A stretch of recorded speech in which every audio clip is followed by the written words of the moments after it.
भावातीतं त्रिगुणरहितं सद्गुरुं तं नमामि। बोलिए श्री सद्गुरु महाराज की। प्रातः स्मरणीय अनंत श्री विभूषित परमाराध्य संत सद्गुरु महाराज की पावन श्री चरणों में कोटि कोटि सह नमन। उपाघाट आश्रम से पधारे स्वामी परमानंद बाबा, समस्त गुरुजन, धर्म प्रेमी सज्जनों, भक्तिमती माताओं तथा बहनों, आप सबों को भी मेरा कोटि कोटि सह नमन। छठे दिन के सत्संग में बड़े सुंदर तरीके से हम लोग गुरु महाराज के ज्ञान उपदेश को पाठ के आधार पर सुने। गुरु महाराज का जो उपदेश है उसमें 4 वेद, 6 शास्त्र, 18 पुराण समावेश है। वाल्मीकि तुलसी भये, सुखजी भये कबीर, जनक विदेही नानका, उद्धव सूर शरीर। ये दोहा को समझिए कि किसने ये दोहा लिखा होगा। अद्भुत समय के अनुसार, देश काल परिस्थिति के अनुसार संत महापुरुष अपना ज्ञान उपदेश के माध्यम से संसार के प्राणियों का कल्याण करते हैं। वाल्मीकि भगवान संस्कृत में रामचरितमानस की रचना, और वहीं कली काल में संस्कृत का जब अभाव हो गया, मैकॉले की शिक्षा आई, लोग हिंदी अंग्रेजी आदि में, तो देखिए समय के साथ संत महापुरुष कैसे कृपालु दयालु उपकारी होते हैं कि वहीं तुलसी बाबा ने सरल सुगम सहज तरीके से रामचरितमानस को प्रस्तुत किए जो विश्व विख्यात हुआ। तो वाल्मीकि तुलसी भय, सुखजी भय कबीर, सुखदेव जी महाराज का वो ज्ञान उपदेश भागवत महापुराण में परमहंस संहितायाम, परमहंसों की संहिता, 18 पुराण यानी 17 पुराण का सारभार भागवत महापुराण का जो बीज है 4 श्लोक में ही विधाता ब्रह्मा जी को भगवान नारायण ने दिया था, और वो अर्थ, धर्म, काम और मोक्ष प्राप्त करने के लिए पर्याप्त है। समस्त वेद वेदांत सारा सार का ज्ञान उस 4 श्लोक में है, जिसको चतुश्लोकी भागवत कहते हैं। तो उसको समझना सरल नहीं, तो उसको समझने के लिए 18,000 श्लोकों की व्याख्या संत सुखदेव जी महाराज की है। पर आज वो भी कठिन, तो संत कबीर साहब कहते सुखजी भये कबीर, तो कबीर साहब की दोहा सहजता से समझी जा सकती है। जनक विदेही नानका, राजा जनक जो सुखदेव जी महाराज के भी गुरु, वे ब्रह्म ज्ञानी विदेही संत, तो आज गुरु नानक देव जी महाराज, और उद्धव सूर शरीर, भगवान के अनन्य भक्त उद्धव जी वो सूरदास जी महाराज के रूप में।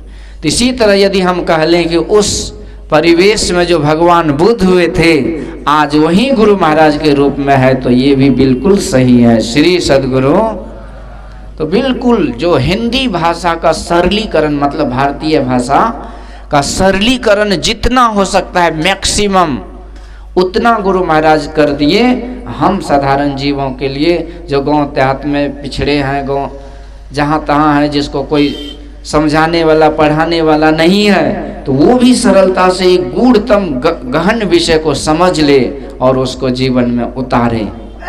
आज देखिए आदिवासियों को कौन पूछने वाला, ईसाई लोग आते हैं, स्कूल खोल देते हैं, हॉस्पिटल खोल देते हैं, सबको वो बना लेते हैं। उसी तरह मदरसों में पढ़ रहा है वो। कितना दुर्भाग्य है। यहाँ छोटे से जगह के लिए हम लोग कितना संघर्ष कर रहे हैं, मंदिर फाइनल हो जाए। पिछले साल भी विधायक महोदय आए थे, ये कर देंगे वो कर देंगे, इस बार भी आएंगे। लेकिन 8 लाख एकड़ जमीन भारत का कब्जा लिया वो मदरसा वालों ने। हम लोग ऐसे ताक रहे हैं। तो ये यूनियन इज द स्ट्रेंथ, एकता होनी चाहिए। तो सरकार भी किसी की नहीं होती है, लेकिन सरकार बिकती है, झुकती है वोट बैंक के पीछे। तो हम लोग भी एकता के साथ यदि रहें तो सरकार हमारे लिए भी करे। तो कहने का विषय ये है कि गुरु महाराज की बड़ी कृपा कि सरल से सरल भाषा में वो वेदांत के ज्ञान को समझा करके समझाए हैं। आवश्यकता है उसको, जितने भी प्रवचन हैं गुरु महाराज के आप गहराई से उसको ध्यान से पढ़ेंगे, ऐसे मतलब लगता है ना कि प्रवचनीय हुआ, पाठ तो हुआ नहीं, लेकिन सारे पाठ का पाठ हो गया। गुरु महाराज का प्रवचन ध्यान से सुनिए, एक एक शब्द में आपको कोड वर्ड है, ये अनफोल्ड जितना कीजिए उतना उसका अनंत अर्थ निकलता है। हर प्रवचन में आपको सदाचार का ज्ञान होता है। पालन हो सदाचार ना आचार में ही क्या, गुरु हरि चरण में प्रीत ना रुखा विचार किया।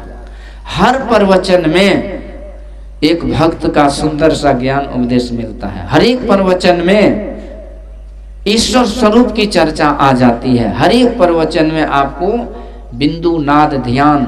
स्वामी संत शिवी जी महाराज अखिल भारतीय जब 96 में हुआ था परमार्थ आश्रम ऋषिकेश में, बड़े बड़े नामी गामी जो टाइटल धारी जो महामंडलेश्वर सब थे, विश्व गुरु ब्रह्मांड गुरु सब बैठे थे, लेकिन स्वामी संत शिवी जी महाराज ने कहने की कृपा की कि बहुत सारे पंथ संप्रदाय संसार में हैं, लेकिन जिस तरह शरीर में गर्मी नहीं रहे और शरीर आवाज नहीं रहे तो शरीर मुर्दा की तरह होता है, उसी तरह जिस पंथ संप्रदाय में ज्योति और प्रकाश की साधना नहीं है वो संप्रदाय मुर्दा के समान है। क्योंकि हर एक शास्त्र पुराण में ज्योति शब्द की व्याख्या है। तो यही बिंदु नाद की उपासना जो वेद शास्त्र जिनका जो प्राण है वो भी गुरु महाराज हर एक प्रवचन में दिए हैं। तो इस प्रवचन को जीवन में उतारें, समझे, जाने के। इसलिए कुप्पा घाट में रोज गुरु महाराज के प्रवचन का पाठ होता है। ठीक है, गुरु महाराज ही सत्संग योग की रचना की है तो वो भी जरूरी है, लेकिन उसके साथ ये जो हो जाए तो जाने की सोना में सुगंध है, पाठ पूर्ण हो जाता है।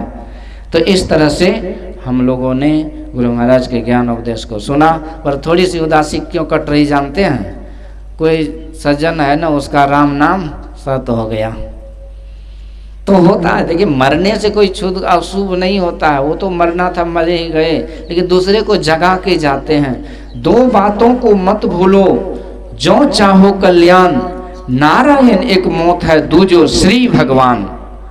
एक मौत को जब याद रखते हैं ना तो श्री भगवान यानी भक्ति, भगवान ईश्वर परमात्मा की याद ऑटोमेटिक आती है।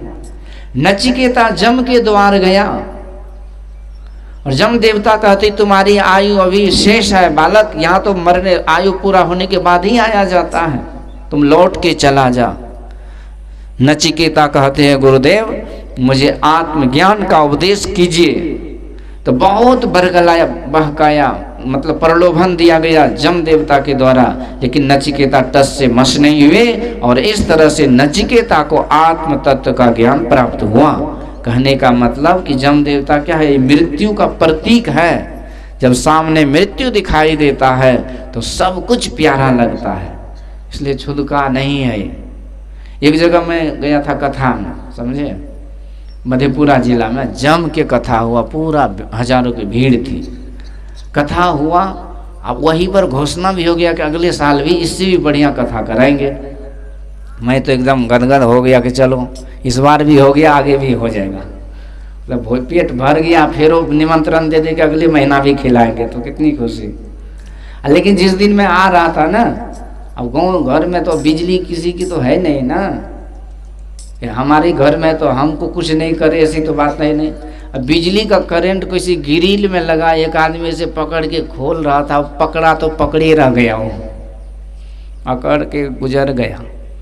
अब पूरे गांव में एक आदमी था, एक एक होता है ना, वो हल्ला मचा दिया कि जानते हो बाबा आया इसीलिए वो मरा, जब दोबारा कोई कथा कराओगे तो फिर मरोगे। अब उस दिन से कथे कैंसिल हो गया। तो ये होता है, उल्टा दिमाग हम लोग का छुदका समझ लेते हैं। अब खाने पीने में नाच नटंगी सिनेमा थिएटर में कुछ हो नहीं, लेकिन अब छुदका क्या है? तो सत्संग उत्संग कुछ हो नहीं होगा, तो कुछ नहीं होगा तो कौन चीज होगा? इसी से उसका भी कल्याण और सबका कल्याण होता है। बोलिए श्री सद्गुरु। आइए हम लोग आगे बाबा से सुने।